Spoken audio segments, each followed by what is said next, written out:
आदरणीय अध्यक्ष महोदय जी, सदन में और देश में जो आक्रोश है, उस आक्रोश में मैं भी मेरा स्वर मिलाता हूं।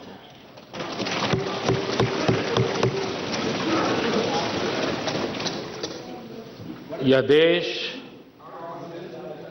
अलगाववाद के मुद्दे पर,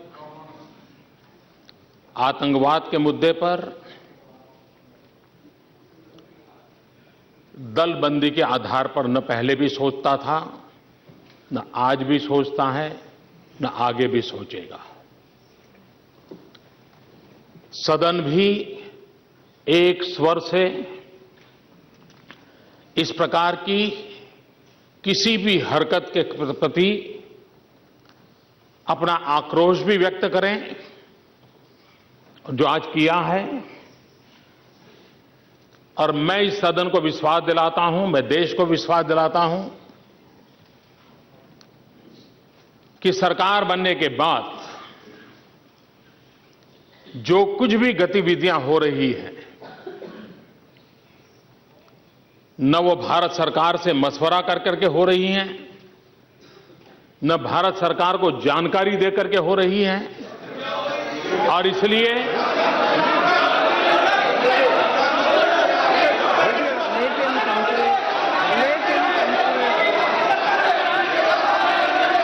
आपको जवाब नहीं चाहिए तो ठीक है, छोड़ दीजिए।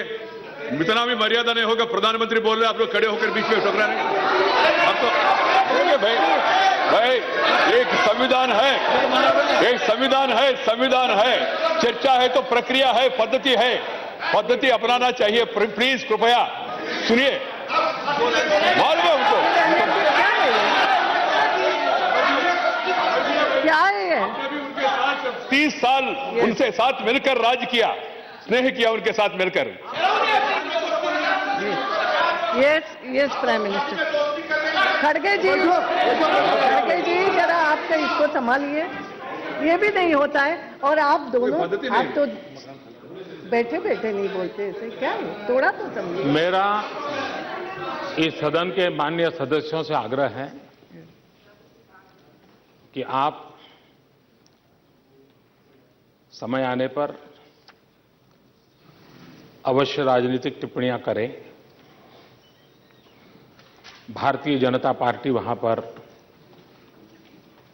सरकार में हिस्सेदार हैं, इसके लिए आप उसकी भरपूर आलोचना भी करें, और वो आपका हक भी है और होनी भी चाहिए।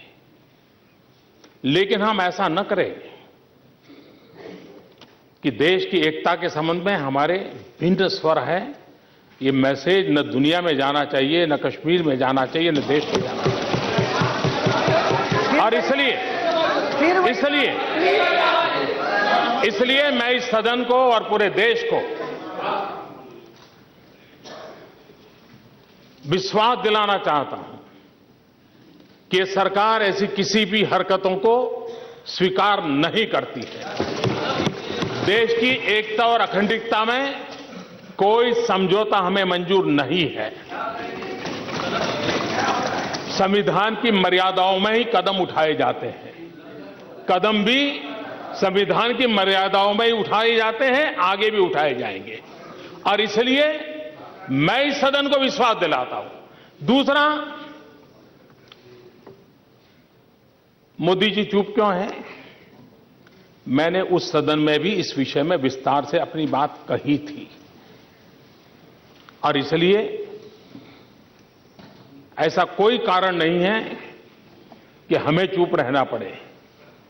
हम इन विषयों में वो लोग हैं जिन्होंने इन्हीं आदर्शों के लिए श्यामा प्रसाद मुखर्जी को बलि दिया है, और इसलिए कृपा करके हमें देशभक्ति मत सिखाएं, कृपा करके हमें देशभक्ति मत सिखाएं।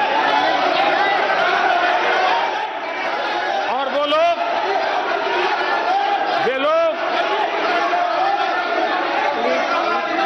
जिन लोगों के साथ, और मैं आपको कहना चाहता हूं, हमने कुछ बातों का क्लैरिफिकेशन मांगा है,